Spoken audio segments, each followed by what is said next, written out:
Rivers of the world. There are lots of cities in the world with famous rivers.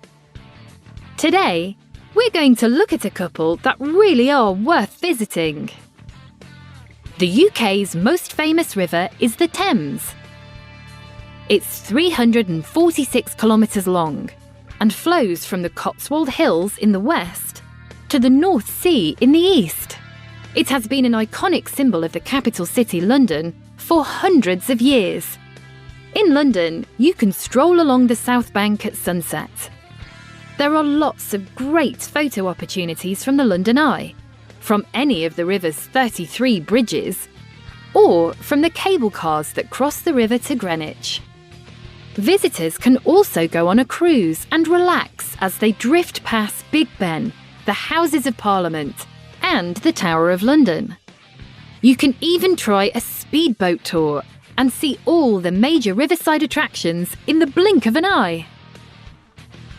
Kazakhstan's most famous river is the Esil. It starts in the Niaz Mountains and is 2,450 kilometres long. It flows right through the centre of Nur-Sultan. The Esil is not only a beautiful sight, but it is also an attraction for visitors and locals alike. People enjoy walking or jogging along the banks, or taking a boat trip. The left bank of the river has lots of attractions, including Bayturek Tower, the egg-shaped building of the National Archive, the magnificent Nur-Astana Mosque, and lots more. In summer, everybody enjoys a trip to the artificial beach that has been built on the banks of the Esil, where you can even go swimming. In winter, the Esil freezes over, so people can enjoy activities such as ice skating and ice fishing.